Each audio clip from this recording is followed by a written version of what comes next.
Hey guys, welcome you guys to the 13th video session of Word Power Made Easy, and there is a good news for you guys. After the end of this session, this video, you will be left with only 100 pages of the book Word Power Made Easy, written by the world famous author Norman Lewis.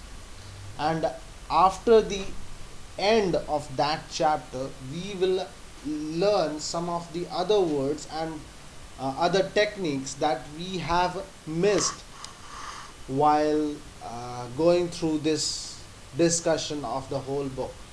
There are some chapters or parts left that need to be still completed, but were less important than the actual discussion of the words, because first priority was to increase the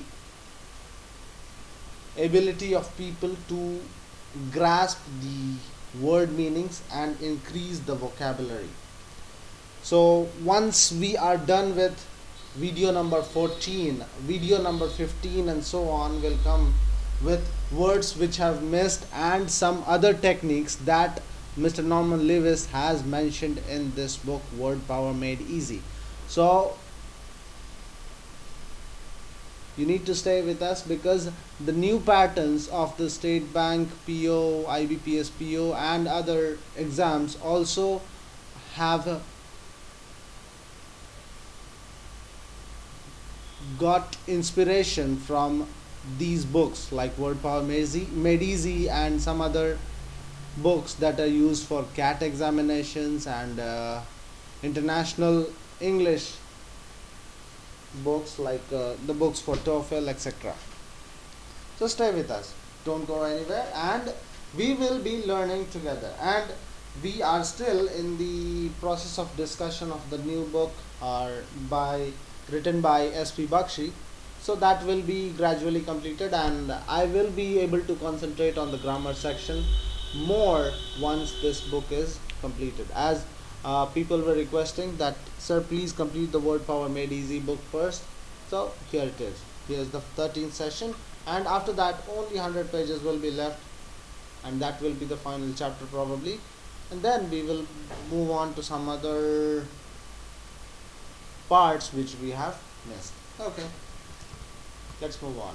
So today we are going to learn about how to talk about common phenomenon and occurrences. See, this common phenomena or occurrences can be anything. You must have noticed in the from the beginning itself. 1 minute, somebody's at the door.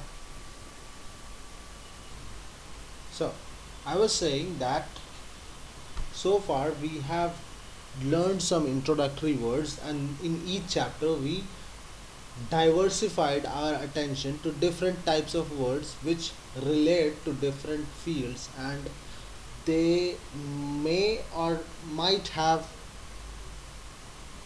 same or even opposite root words in them, and thus we were able to visit a lot many words and increase our vocabulary. So we are going to walk a more random path today to just grasp whatever field that will come to our mind, or that comes to the author's mind. So today we are going to talk about some general common phenomenon and occurrences that may happen to anybody. Not a particular field we are talking about, but we are talking in general. So as always, in the first session we are going to see 10 introductory words, and then we will diversify our discussions scope. Okay, let's move on. First word we have is penury. Penury.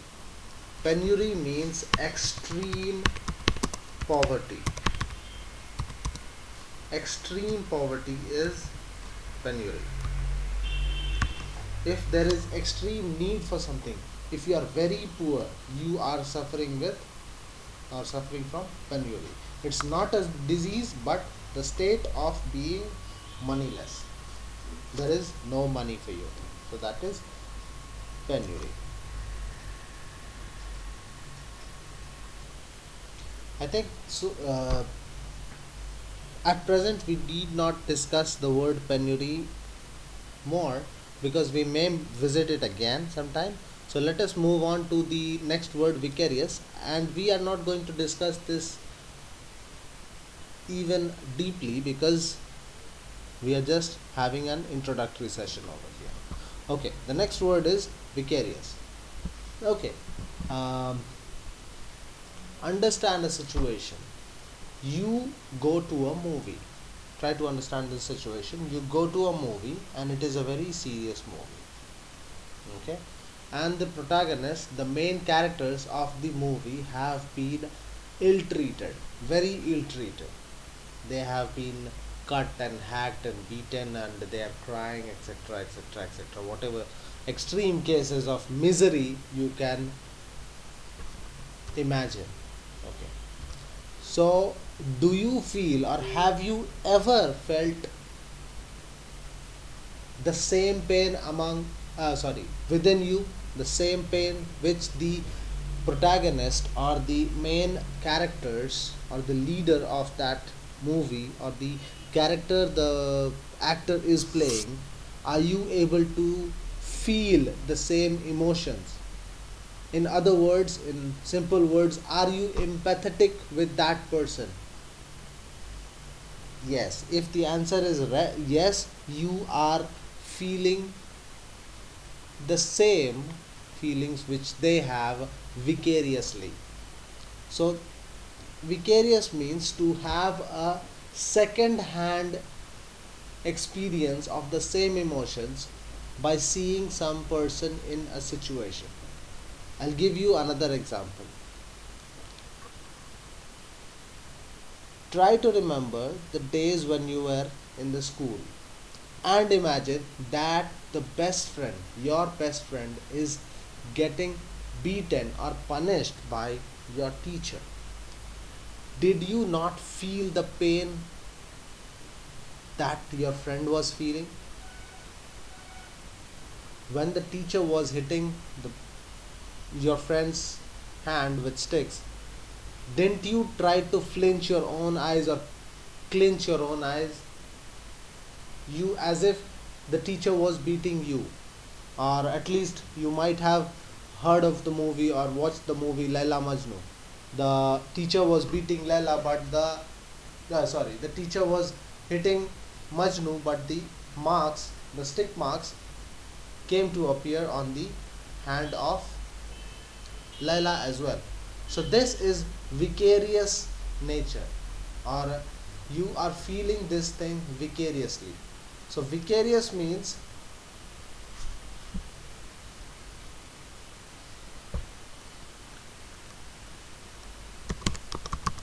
to feel second hand emotions empathetically, and you are very well aware of the word empathetic. Empathy, empathy, you have the word empathic in your previous sessions. Okay, let's visit another word that says ephemeral. Ephemeral, or there was an insect called ephemera, or it is a Greek word.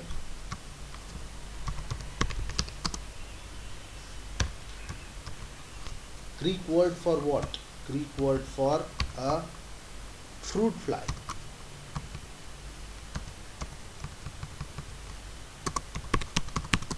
Fruit fly. And there may be some other organisms or insects or plants even that exist only for a few hours or a day, etc. So an ephemera means a fruit fly whose lifespan is only one day. So from there comes the word ephemeral. Ephemeral means very short lived. If the time frame or the time span in which a thing or a organism or a situation exists then you describe it as an ephemeral situation, thing, or life, etc. So it is an adjective. And vicarious is also adjective. Okay, and penury is a state, so it is noun. Okay, move on. Let's hear the word, sorry, visit the word euphemism. Euphemism has some root words, or you may call parts in it. First is you, second is fem, and then we have the ism postfix.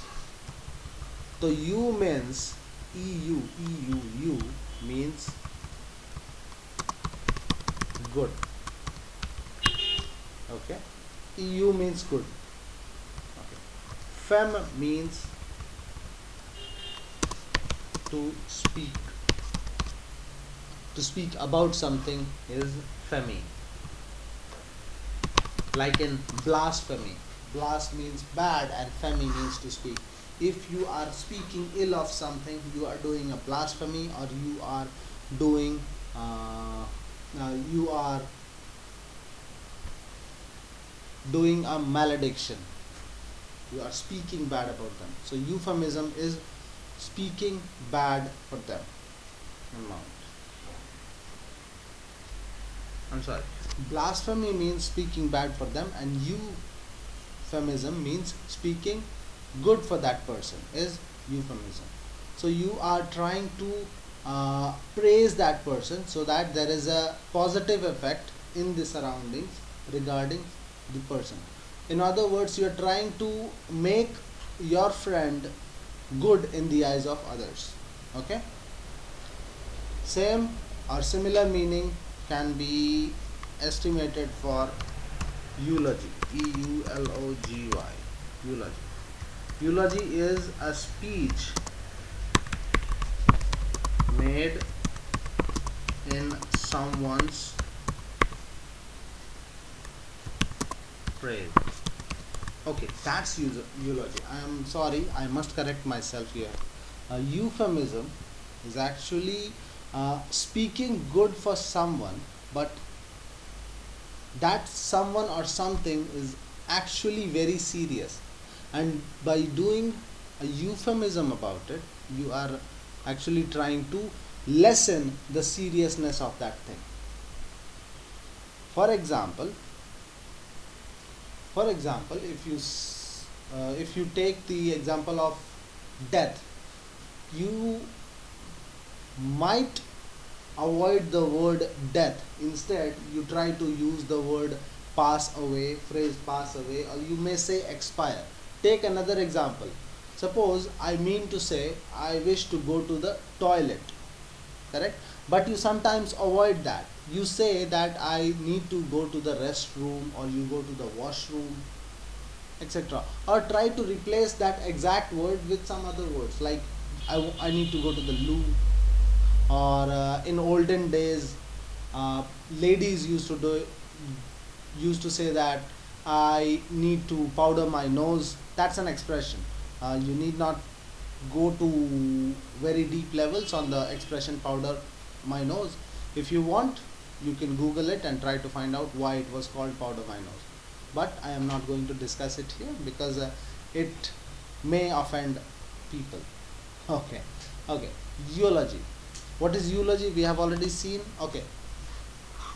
Uh, you means good, and fem means to speak. ISM we have already known. If a practice is needed to be denoted, we denote it with the help of the suffix ISM. Okay. So euphemism is to use mild words for harsh things. For example, we have already seen, like we call the occurrence of death as passed away or expiry, right? Okay. Badinage. Okay. Sometimes comedians these days try to involve in badinage. They will try to involve in small talks, like mm, small talks. They will make fun of people just to seem funny themselves. Like, for example, you are standing on a stage, and previously the comedians used to say jokes or tell jokes, but these days the taste of the audience has changed.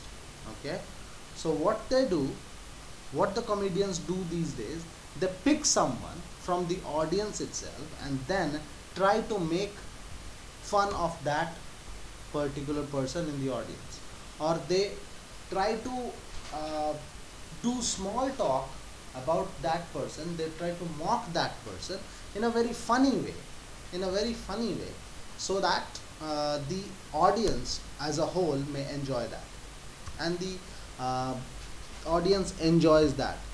Okay, such a comedian, he is a very world famous comedian, and he's a Mexican comedian. You may visit YouTube and search for this guy, George Lopez.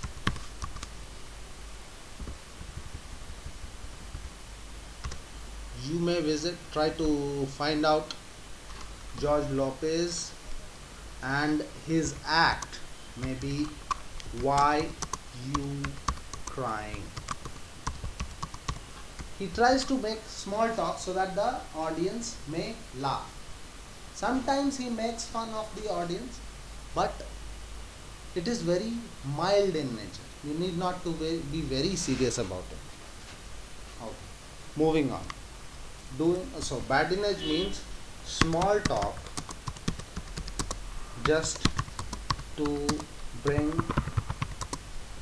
fun or humor to the conversation or the situation. Okay, that's badinage. Okay, moving on. Bovine. Bovine word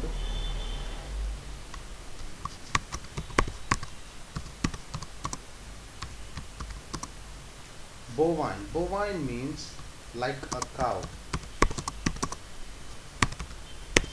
See, or if you describe a person as bovine in nature, you mean to say that that person is very calm, and that person does not react whenever another person comes and scolds him or threatens him.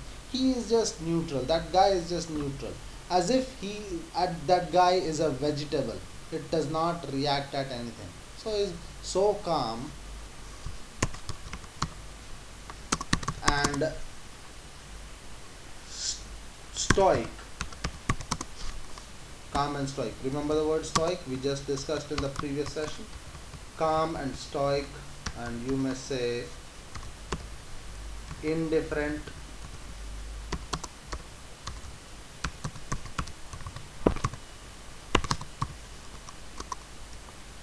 and reactionless, that people may confuse his nature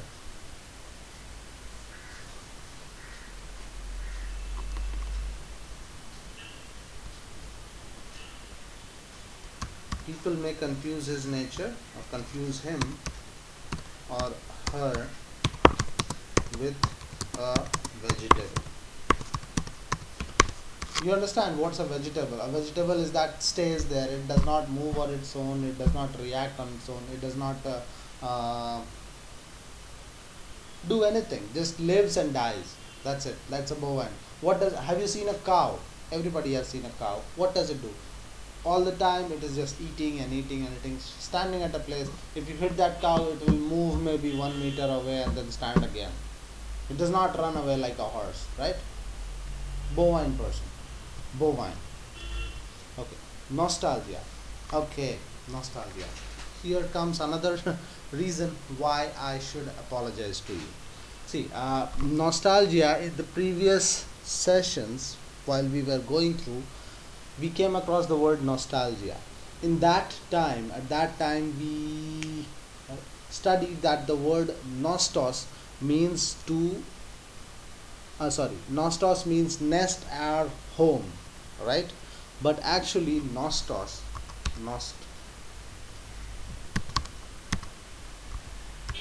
means to return, to something, to get back to something is nostos. Okay, I apologize for the mistake which we committed. But the meaning which I told you is the same. It's trying to remember or feeling the pain, trying to remember old things, good old things. Like you try to remember your home. When you are away from your home, you try to remember what you did at home. You try to remember the good feelings that makes you feel happy or feel pleased. Generally, when you are sad, you try to remember good things that happened in the past. Or when you are away from your home, you try to remember what you used to do with your parents when you were kids, etc. etc. So algia, we all know algia, algia. Sorry.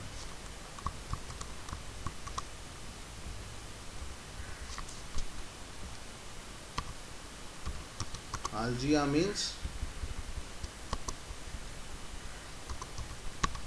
pain, and nostos means to return. Nosto means to return. So nostalgia means feeling pain, trying to remember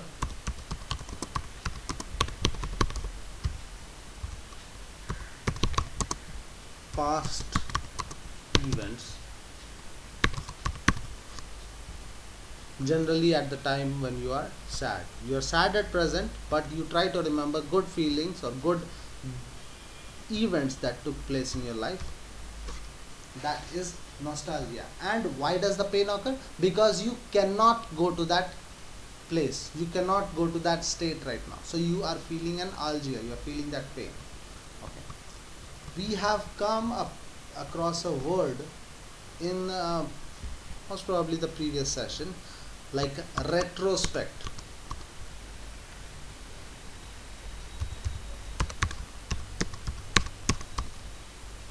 Means to remember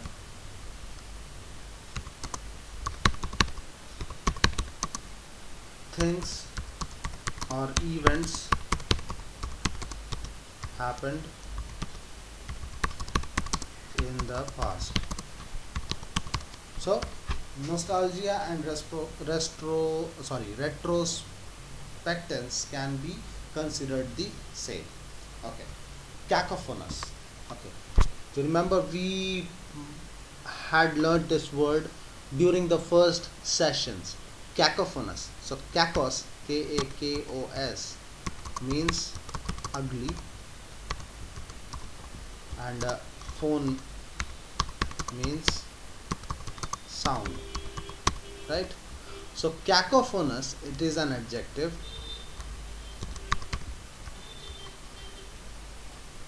That means ugly sound or ugly, unpleasant sound, unpleasant sound, right? That is a cacophonous sound, that is an ugly sound which is not dearing or pleasing to the ears. That is cacophonous. Okay. Carnivorous. Carnivorous, you know what is a carnivorous animal, right? An animal that eats flesh or devours flesh is a carnivorous animal. So here carnis, carnis, carnis means flesh. Flesh, you know, like the the part of your body which is, it is made up of flesh and bone, right? So the carnis means flesh, and voro, voro, voro means to devour or to eat hastily or wildly, you may say, to eat hastily. So a carnivorous animal devours or eats hastily flesh. Okay, carnivorous is an adjective.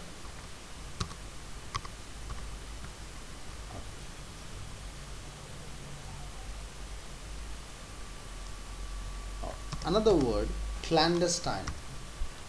Clandestine in nature. Okay, take the example of some of the uh, private personal things which you try to do, which you do on a daily basis. You take a bath, you do some other things. Many people try to watch TV alone at night, etc., etc., etc. But a clandestine situation or a clandestine meeting can be used, it is an adjective that can be used to describe a very secret or hidden meaning or hidden meeting. A clandestine word or adjective can be used to describe a thing or a situation or an object that you want to hide, and the intention of this hiding is evil. You want to hide this because you have a mischief in your mind. Okay, so that is clandestine, hidden due to some mischievous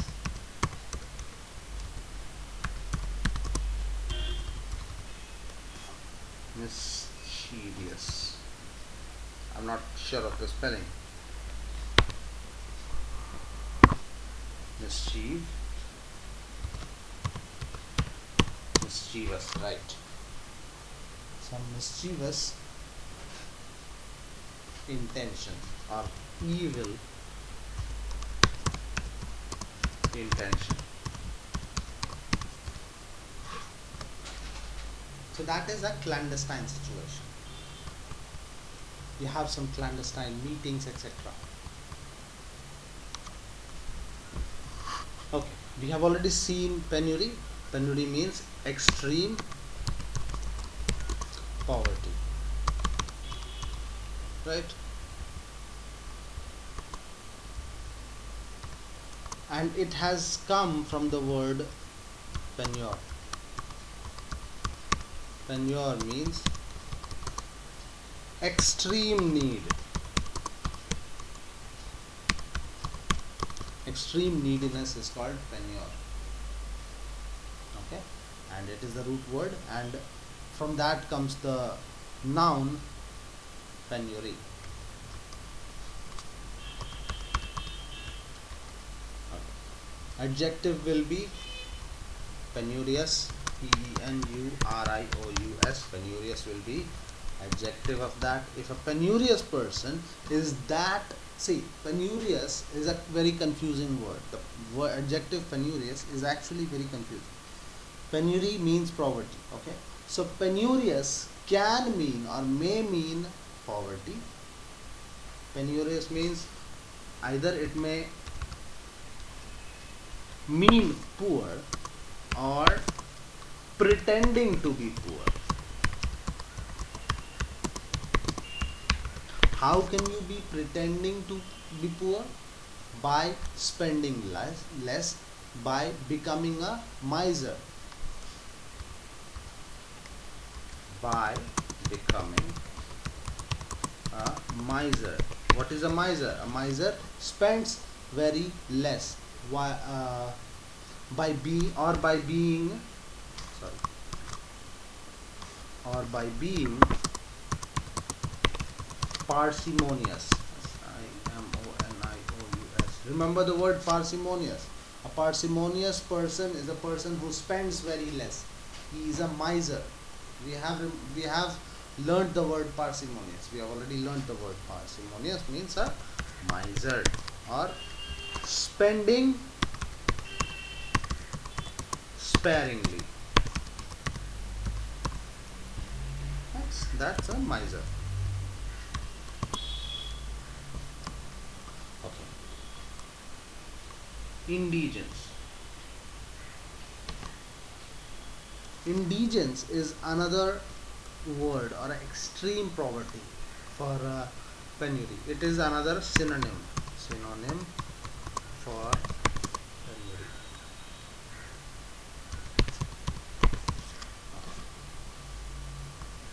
What will be the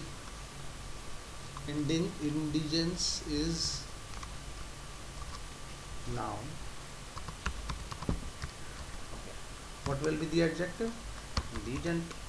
Indegent. Indigent. Okay.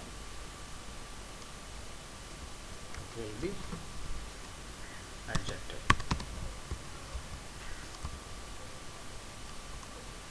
Destitution, or we will study the word destitute. Destitute means to be devoid of something. To be devoid of. Here we mean to say devoid of pleasures or devoid of luxury, or being poor.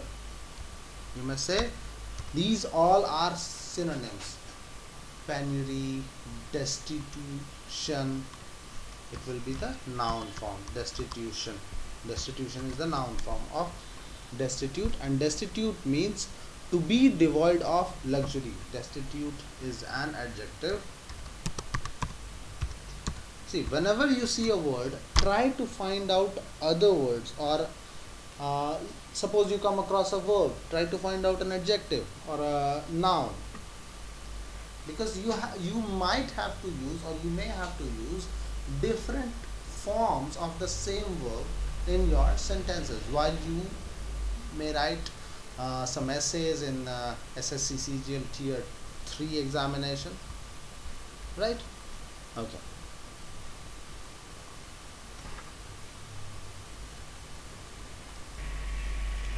The next word we have is affluence.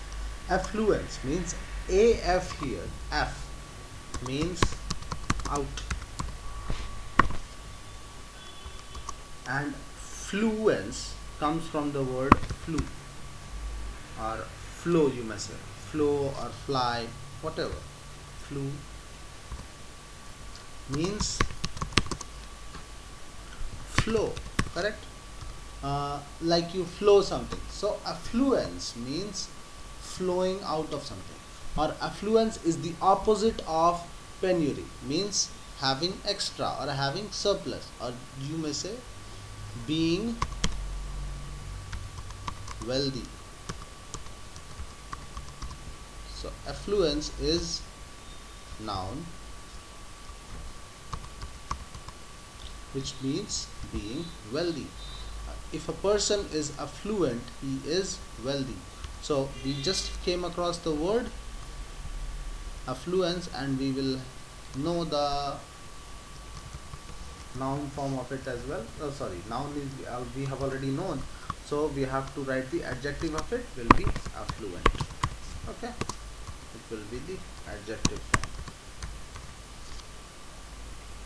Opulence, similar in meaning. Opulence also means the same, and it is also derived from the same root words, that is op means, or f means out or up, and flew means to flow. So opulence is another meaning. Sorry, what is that? Okay. Opulence means it's noun and mean being wealthy, or you may say affluence or extreme wealthiness.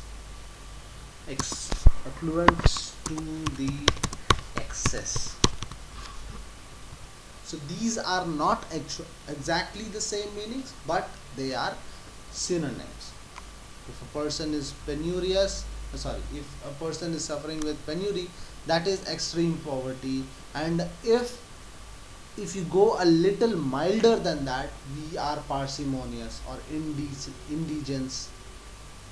We are indigent, like we are less poor but not extremely poor. Okay, And then we come to the opposite side, we have got affluence and then opulence. Opulence means excessive affluence or excessively wealthy. That person will never come out of his house without wearing a suit, a tie, and a uh, red chief shoe. I don't know, I never heard of a shoe costlier than that. And he will never ride a car lesser than a Rolls Royce or a Mercedes, etc. Okay. And what will be the adjective of affluence? It will be opulent. O-P-L-U-E-N-T. Opulent. It is adjective. You already know the meaning of fluid. One which flows, or a thing that can flow, right? So it also derives its meaning from flew, F-L-U, flew.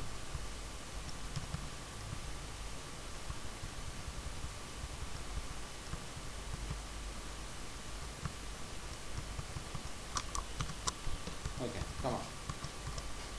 Influence. If you flow inside someone, you have got influence in him.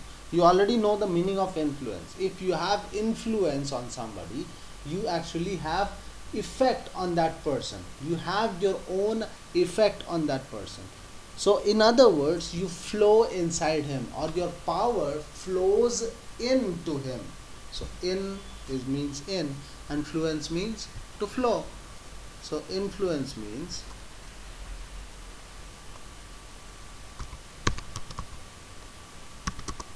invisible, or influence means having invisible control over someone, as if your power, the controller's power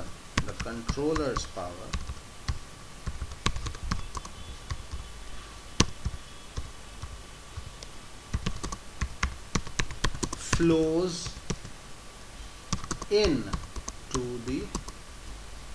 into the controlled person's power. Okay, flows into the controlled person. That's it. Influence, having invisible control over someone, as if the controller's power, suppose I am the controller and you are the controlled, so I will have an effect on you. I will be able to influence you, right? Okay.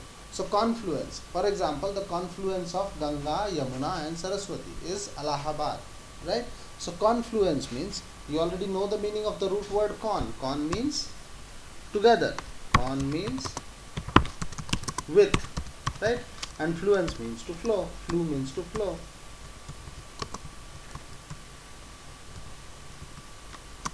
Flew means to flow. So confluence means place, confluence means the act or the concept of flowing. See, whenever you try to write a meaning of something, try to write in the same parts of speech. Suppose the confluence, it is a noun, correct? It is noun. So I am trying to write the meaning in the same parts of speech. Like I am trying to write it in the noun form. Like, what is a concept? A concept is a noun, correct? So I am trying to write it in a noun. The concept of flowing together is confluence. And what will be the adjective of confluence, bro? Tell me. Confluent. Confluent means one which has the property of flowing together. If two rivers have a common junction and after that they flow together, then they are confluent. That is adjective. Fluent, again the word fluent. Fluent means that has the property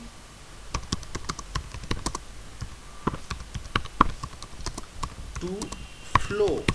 Like some people are fluent in a language, they speak as if water flows through a pipe or a tube, correct? So they are fluent in that particular language, as if words flow out of their mouth. So that is fluency. Okay, fluent is adjective.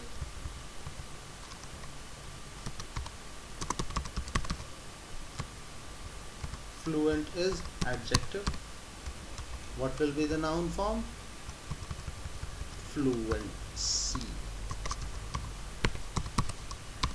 Fluency will be noun.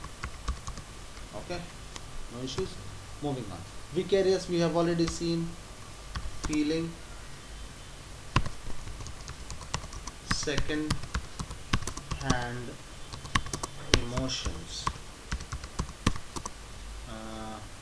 Like if the person in the movies or the book is sad, you also feel sad, right? If the person dies, you feel very sad, as if you are dead inside as well.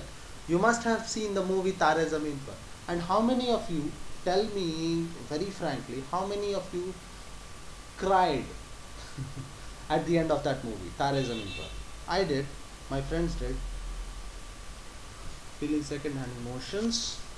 Empathetically, not empathetically. Pathetic is very bad. Pathically, double ly. There is a session after this, after the 14th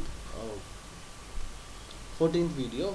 I am going to do a session on how to spell out words, and Mr. Norman Lewis has instructed in his book itself. So it will be another session of the Word Power Made Easy book. Okay, let's move on to ephemeral. We have already seen what is ephemeral. Ephemeral means short-lived, and ephemeral is an adjective. Very good. Okay, evanescent. Evanescent is an adjective, and it is synonym of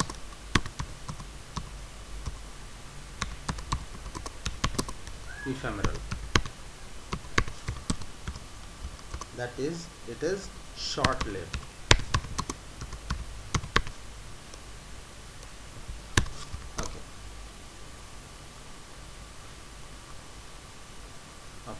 I'll explain it with the help of the root word method. Vanish, V-A-N. Van means to vanish. You can see the you can see the similarity between van and vanish also, right? And S-E-S-C-E, S-E-S-C-E means begin to. If you begin to do something, if you are going towards something, then you are S towards it, right? So S, like in evanescent. Okay, so the verb of that will be evanescence. Evanes, like to begin to vanish, or that is short-lived. If a thing starts or begins to vanish, then after some time it will be completely vanished. That's logical, correct? So evanesce is a verb, E-V-A-N-E-S-C-E. So it has E-S-C-E in it. E-S-C-E or S it is pronounced. So evanesce means to vanish or to begin to vanish, and it is a synonym for short-lived. If a thing has started to vanish, then it is evanescent and it is doing the act of evanesce. Okay, move on. Like S, we have some examples of the words with the root words S in it. So adolescence. Adolescent means, adolescent is an adjective. It means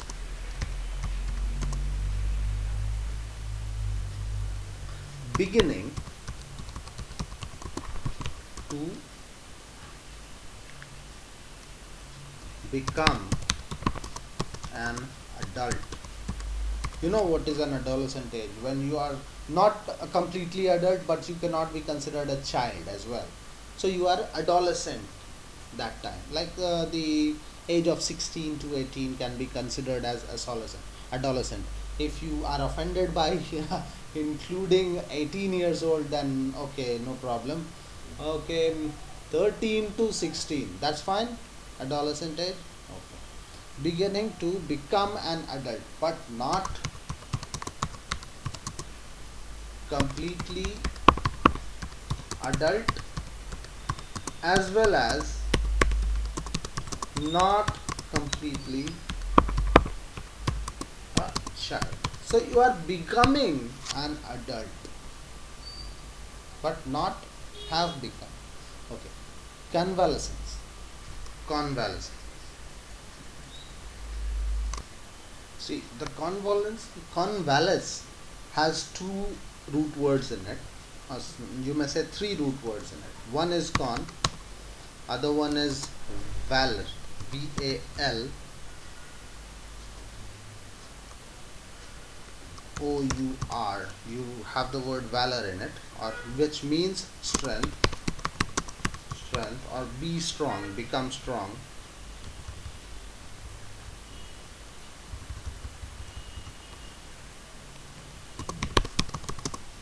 To become strong.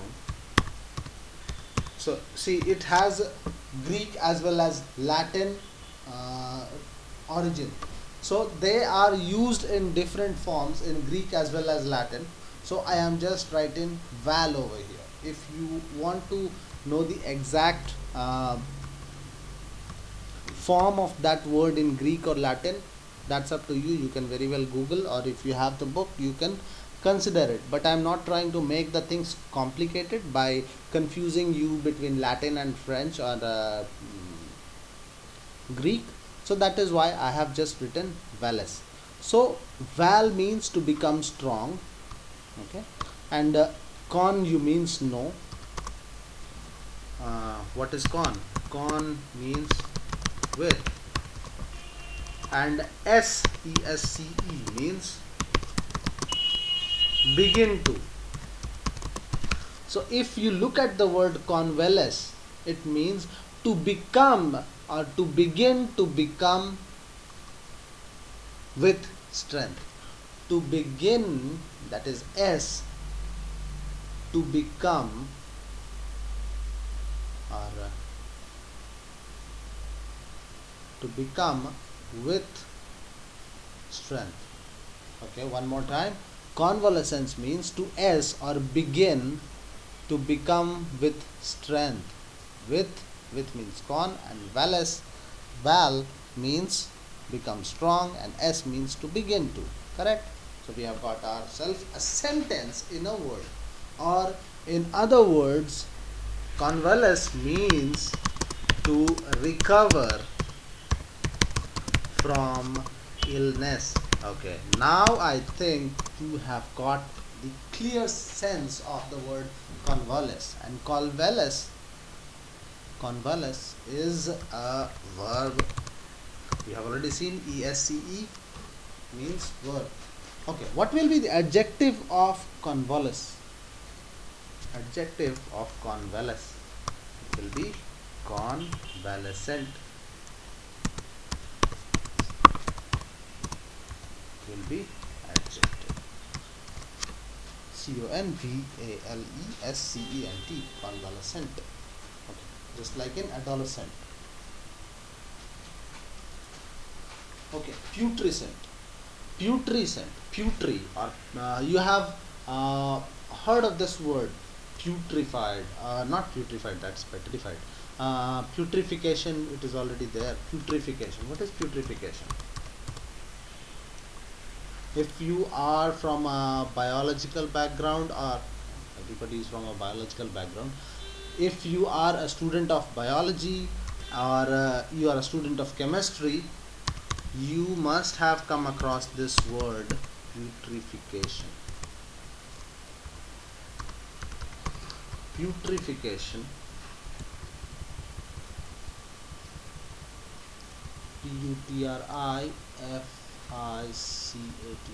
Putrefaction. What's wrong with it?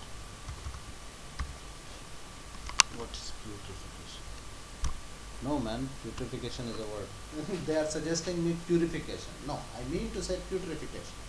Putrefaction comes from the word puter. P-U-T-R. Puter. Or P-U-T-E-R you may say. Puter. Puter means to rot. Rot. Like decompose something means putrefaction. So putrefaction means the process of making something rot. Like knowingly you are trying to making something rot so that it decomposes. Putrefaction. And from that, it is putrefaction is a noun. It's a process, correct? It's a chemical process, or you can say biological process, putrefaction. And from that comes the word putrid.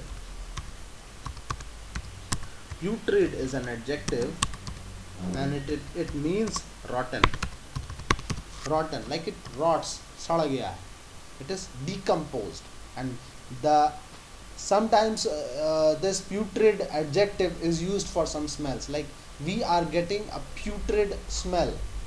We can sense the putrid environment in the bar.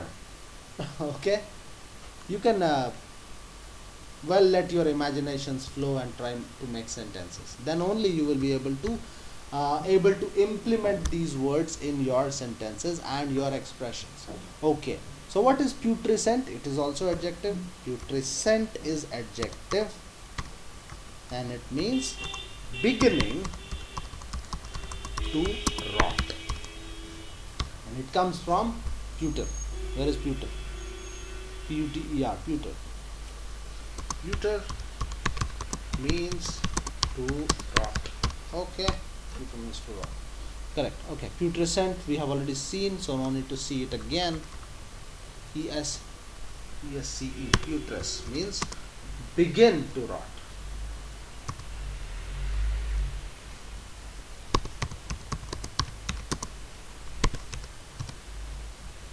Begin to rot means it is a verb.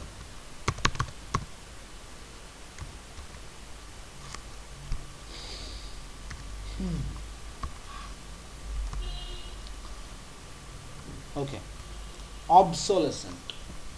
Obsolescent means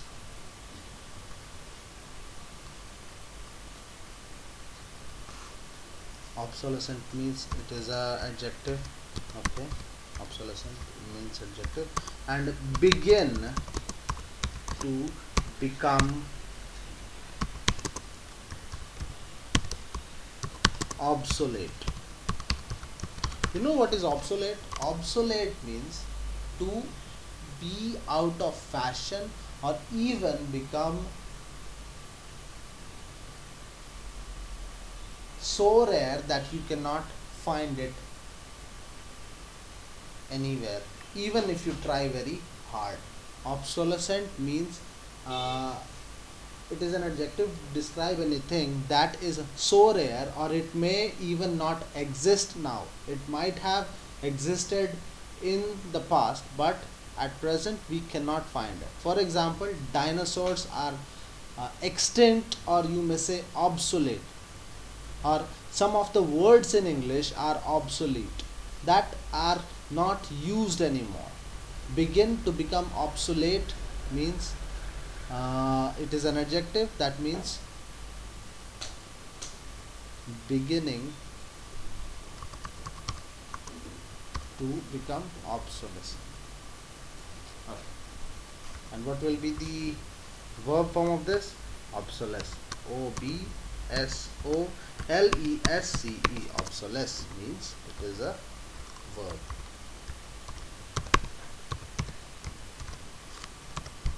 Okay, what is euphemism? We have already seen euphemism, like trying to express some harsh ideas such as death, for example death, with some uh, milder words, suppose expiry or pass away or pass off, right? Something like that. And suppose, I think you have got the idea of the washroom and the bathroom and restroom, right? So no need to discuss this anymore. Euphemism is done. We have already seen euphemism is a noun. Okay, euphemism is a noun. What will be the verb form of it? Tell me the verb form of it. Euphemize. Euphemize. Euphemize. Euphemize will be the verb form of it. Okay. What is euphony? Good sound is euphony, correct? Like cacophony is bad sound, or you may say unpleasant sound. So euphony will be pleasant sound.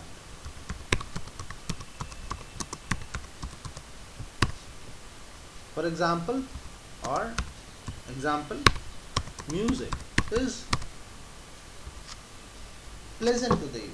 Like if you hear a santoor or a guitar or a sitar, you will like it. So it will be called euphony. Okay. For some, I'm not saying every person likes music and the music will be euphony to everybody. It may be cacophony to someone and euphony to others. Sometimes, for example, some rock music, it can be cacophony to someone and euphony to the others, and vice versa. Correct? Vice versa. Okay. No need to discuss this more. And okay, eulogy. Logos means to speak. Okay, so we have already seen means good.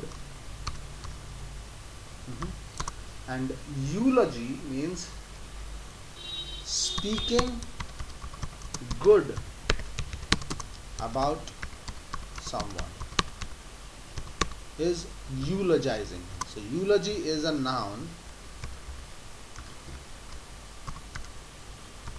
The act of speaking good about someone or praising someone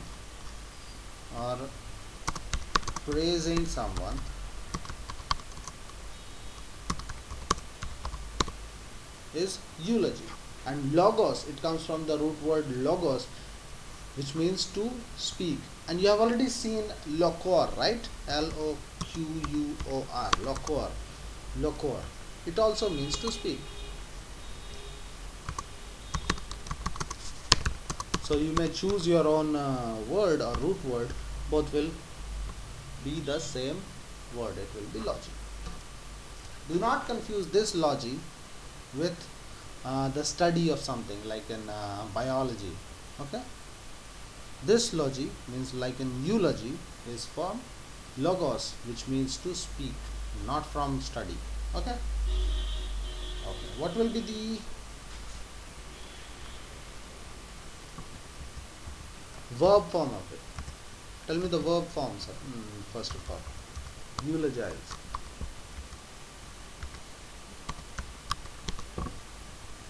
Eulogize will be the verb form. Correct. What will be the noun form of it? Adjective form of it. eulogi. See? No. What will be the noun form of it?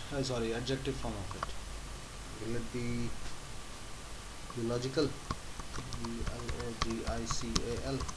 No. Okay, let's try finding out the adjective form of eulogy. Let's go to Google.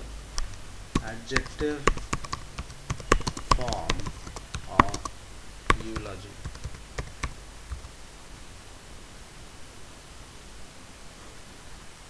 What is the adjective for eulogy? Verb we know, eulogize. Eulogistic. Okay. Let's try to find the meaning of it as well. Okay, it's not giving the meaning, but we have got the noun form of it that says eulogistic. Okay, that will be the adjective form of it. Okay, okay, I'll make it in bold so that I also remember it sometimes. Eulogistic. Okay, we have already seen eulogize.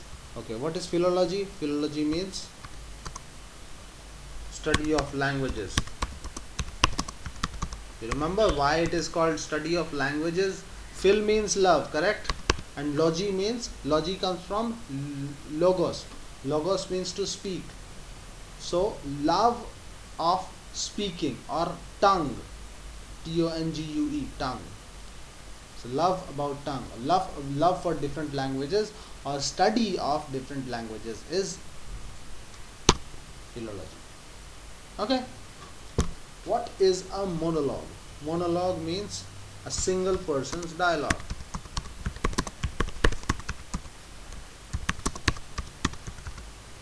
Or single person's spoken lines. We cannot say dialogues because dialogue will have two people. Spoken, dia means two, correct?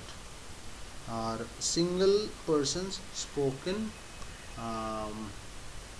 lines, maybe in a play or a skit or a movie, etc., etc., etc. That's a monologue. Okay, remember this word soliloquy?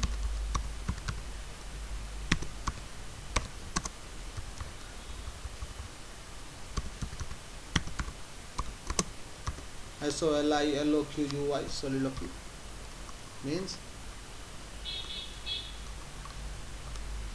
speak on the stage alone, talk to oneself is soliloquy. It's actually a method used in plays, right, to let the audience know the emotions or the thoughts going on in the performer's mind. He is not supposed to be talking to anybody, but still he is speaking out his thoughts loud. So that kind of monologue is called, it's not a dialogue, it's a monologue. That kind of monologue, because the person is monos, monos, monos means single. That kind of dialogue, monologue is considered to be soliloquy. What is a dialogue? Dia means through and log means speaking. So dialogue is the throughout words of a play or a skit. What is a dialogue? Dialogue is throughout spoken words of a play, skit, drama, movie, conversation, etc. Okay, try to think a concept, try to imagine some concepts and try to find out similar situations where you can put that same word or same idea. Like we have done play, skit, drama, movie, they all belong to the same field, but conversation, it is from a different. So try to find out or try to imagine what are the situations where you can fit or put this adjective or noun or verb in place. Okay, like another word, epilogue.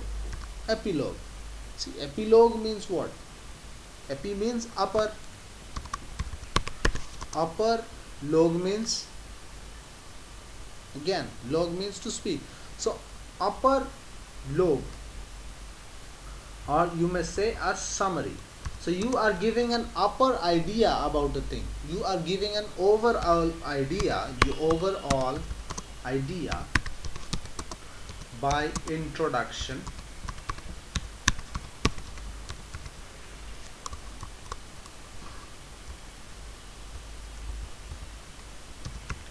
in the beginning,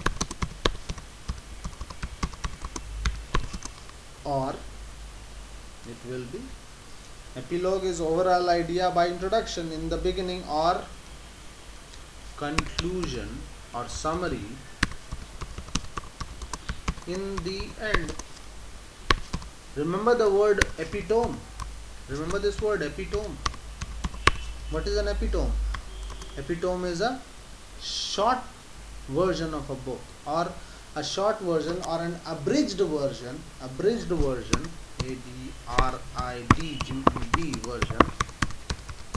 of a book, to give the overall idea of a long novel, poem, or an epic, etc. Right? So that's epitome. What will be the opposite of epitome? It will be tome. Tome is a very large and boring book. Remember? Large and boring book. Okay, that's an epitome. That's a tome. So what is a prologue? Pro, you remember before. Pro means before. Okay, and log we have seen from loquor or logos, that log means to speak. So prologue means to speak before in introduction. Pro means before and log means to speak, or loquor means to speak. Both mean the same thing. And prologue means to speak before. Suppose a drama, a movie, play, etc. No need to write this again and again. To speak before a drama, in order to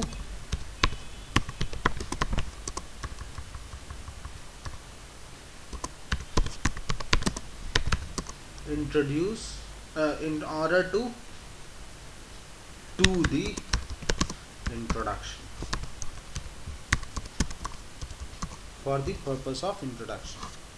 In order to do the introduction, or the purpose of introduction, you speak before a drama, play, movie, skit, etc. Or it may be sometimes given that we have a prologue or a short paragraph, an introductory paragraph with the heading prologue. Okay. Another similar meaning of a prologue. Remember, preamble. Very interesting word, and it is a very important word for us Indians and Americans as well, if they have, because both start with the same thing: we the people of United States of America, and we the people of India, right? So the preamble means preamble. Pre means before. So it is very important you revise from time to time so that you do not forget a thing. An amble means AMBLE, means to walk, correct? The preamble means a walk before, so before walk, or introduction, or a pre-summary. What is euphoria?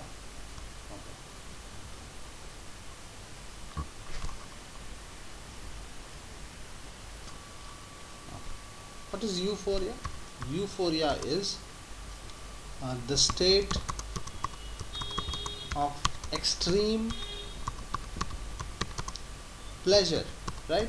What is euphoria? Euphoria means a state where you are feeling very good. I am feeling so good that I am euphoric. Sometimes we name some concerts euphoria. So it has the root words. What are the root words of it? Eu means good. Okay, and for pheria, PHERIA. Pheria means to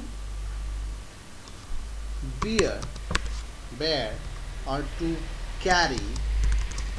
Ferry means to carry, right? So from there comes PHERIA, pheria, and to carry, or you may say to take good care of. Care. You may have different meanings for a thing. Like pheria means to bear, carry, or care about something. So if you have euphoria, you are in a state of wellness, or you may say state of wellness. uh, the root words supposed to mean that you are in a state of wellness, but euphoria is a state of extreme pleasure, you may say, or wellness, or wellness. Euphoric will be the adjective of it. Some of the concerts are name themselves euphoria, that you will be very good over here. Some of the massage centers where you get physiotherapy, they will, they might name themselves euphoria sometimes. Okay, or some spas, you may say, even. Okay, euthanasia. Okay, you might have heard the word euthanasia, or at least you must have watched Ritik Roshan and Aishwarya Rai's movie. The name of that movie is Guzarish. You have seen that movie. In that movie, the protagonist and the main character of this movie requests the court to allow him to die on his own will, or to allow him to get the help of some other people to get to put an end to his own life, right? So that is euthanasia. See, many people advocate for it, and many people are against euthanasia, and it has the word Thantos. Thantos means death. Thanatos means death. So euthanasia means good death,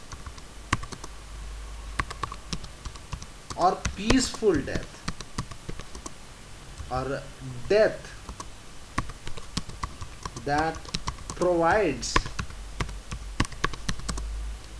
peace, or puts an end to the endless miseries of a patient with no hope of revival, and currently in a state of extreme pain, or you may say extreme agony. If a person is does not have any chance of recovery from his illness, and is in a state of extreme pain, his body is paining, his neck is paining, he has to depend on other people to go to the washroom. I'm again euthanizing this thing, right? Euphemizing this thing. Okay, so what I'm trying to do, tell you, that that person, that patient, does not have any wish to live anymore. So that person requests the court, the judicial system, to allow him to die with the help of his doctors. So doctor assisted suicide.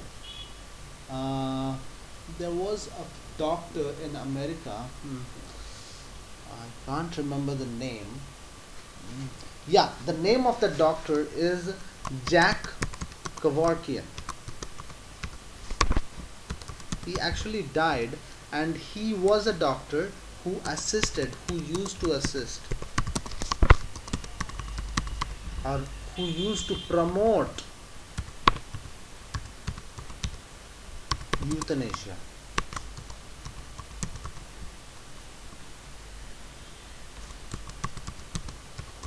And you can see the movie. Uh, the movie's name is uh, You Don't Know Jack. Yeah, that's the movie. You Don't Know Jack. You can see this movie. It's a very emotional movie, and it will force you to think about such serious things. I have seen this movie, and one of my favorite actors, Al Pacino, has acted as Jack in this movie, right? And it's a it's a very serious movie, and it made me think a lot about this. I'm not saying that I'm pro euthanasia or not, so let's move on to the next point. What is badinage? We have already seen what is badinage. Small talk to bring about a little humor, okay? And persiflage, persiflage is actually badinage at a higher level, like badinage at the next level. I gave you the example of which person? George Lopez for badinage. Example: George Lopez comedy. Why you crying? So you can see this. It is on YouTube. Why you crying? Okay. And persiflage is making extreme fun of people, for forcing the humor to come into the picture. That's persiflage. See, this is my perspection of it. This is my view on it. See, I'm not forcing my views on anybody, but I'm trying to make you understand what's going on. See, persiflage. For persiflage, you can get an idea by visiting the comedy shows of Mr. Russell Peters, right? Russell Peters, and he needs no introduction, I guess. He's an Indian living in Canada, and he is a very successful comedian, and you can visit his shows to understand badinage at the next level. Okay, what is a cliche? See, it is not C-L-I-C-H-E. It is not cliche. When I write cliche, C-L C-L-I-C-H-E, look how the autocorrect corrects it to a small sickle on the E. So it is actually pronounced cliche. Okay, what is a cliche? Cliche is a predictable dialogue, very predictable dialogue or content. Cliche is an adjective. It can be used sometimes as noun also, but now most of the time it is used to describe something, so it is considered to be an adjective. So cliche is full of predictable and repeated content. So what can be full of predictable and repeated content? Maybe a play, maybe a movie, like, okay, I'll explain it more. For example, a book or a novel, you may say, song, right? You can well understand that. See, cliche is what? Suppose an idea came to a person's mind, like a plot in the movie, that the climax or the end scene of a movie, that is very innovative in one movie, and it is very successful as well. But it is so successful that other producers, other directors also start using that concept in the movies, in their movie. So what happens later on? This becomes very cliche or overused, and we have used another word. We have learned another word, hackneyed, Hackneyed, hackneyed, right? Okay, one moment. I am getting a phone call. Please give me a moment. Okay. So I hope that you get a concept of cliche.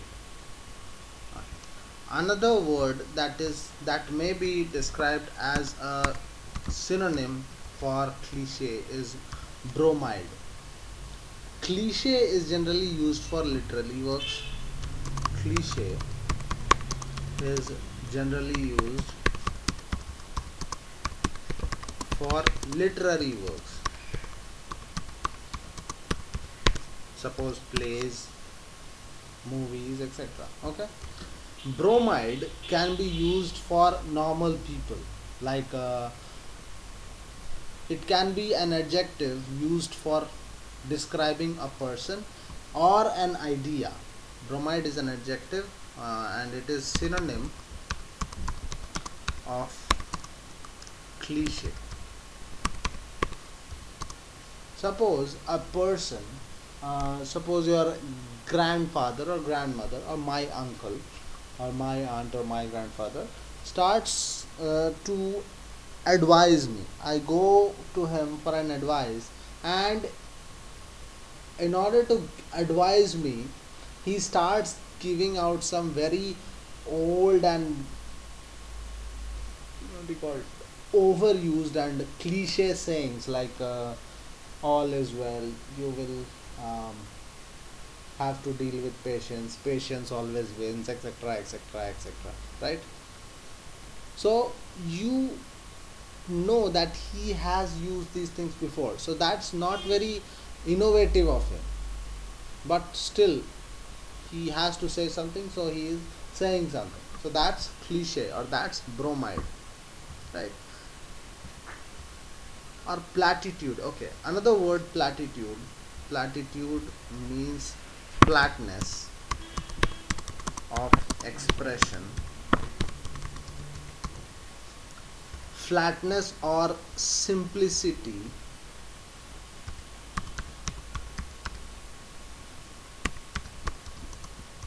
of expression, or you may say cliche, cliche of expression. Cliche, like that person's expressions will be cliche, that will be bromide, or it is a synonym of bromide, synonym of bromide, or you may say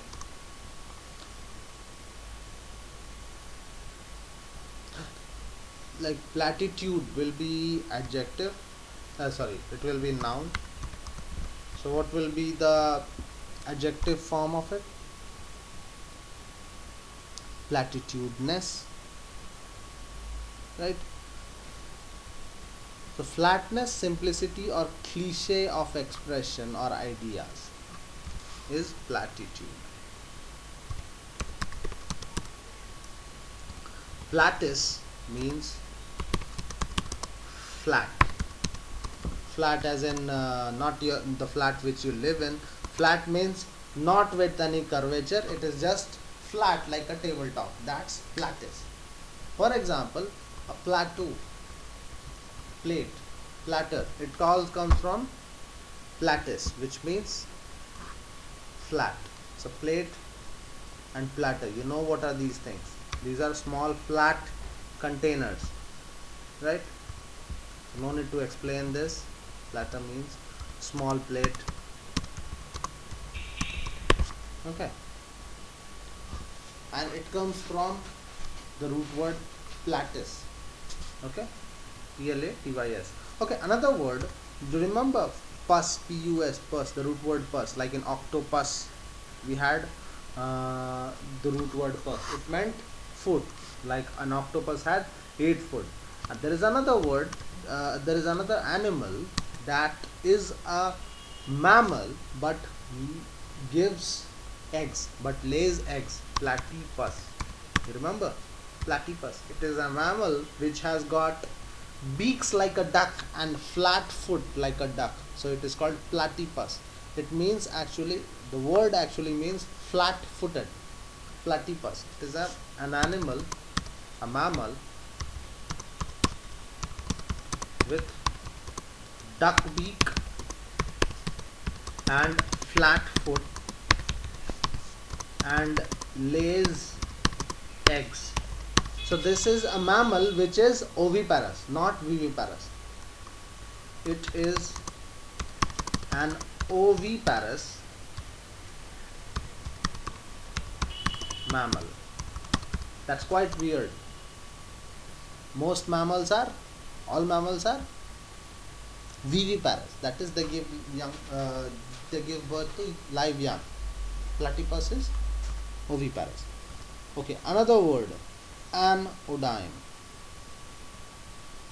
An means without or absence.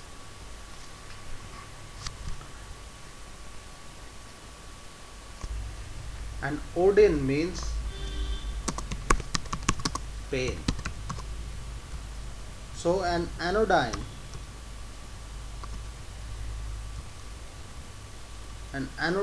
is an analgesic,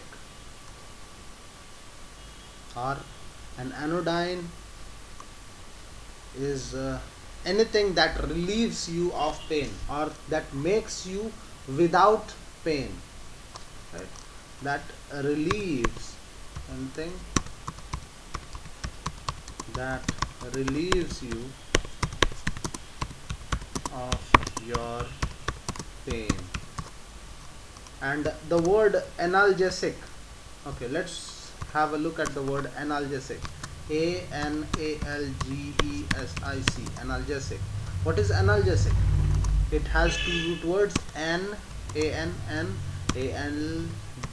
algia, and sick, sic, or ic. Ic means it's a noun. So ic, the suffix ic gives an idea that it is a noun. It can be a word as adjective as well.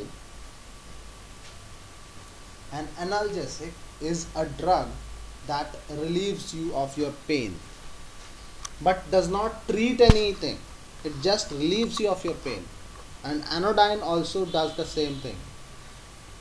It does not cure your illness. It does, suppose for example crocin, what does it do? Morphine, what does it do? It just relieves you of your pain, decreases your intensity of pain, but does not actually treat the illness or ailment. So synonym of anodyne. An means without, and algia means pain, and odin also means pain. Odine means pain. So algia means pain. So example, crocin, morphine, these are drugs that are used to relieve you from pain or lessen the pain. Plate pattern, we have already seen. Platypus, we know what is platypus, no need to write again. We discussed platypus, but okay, we have discussed platypus, no need to discuss it again. Okay,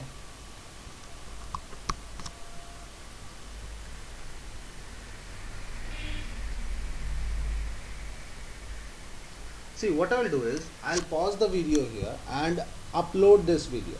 While the video uploads, I will keep on making the next part of the 13th video. Okay, so this will be the part 1 of the Word Power Made Easy 13th video, and then while the video uploads, I will making a part for the next, so that we can make on the videos, as well as try saving some time.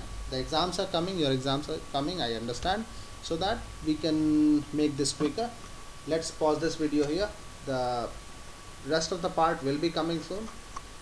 Keep patience. See you later. Bye bye.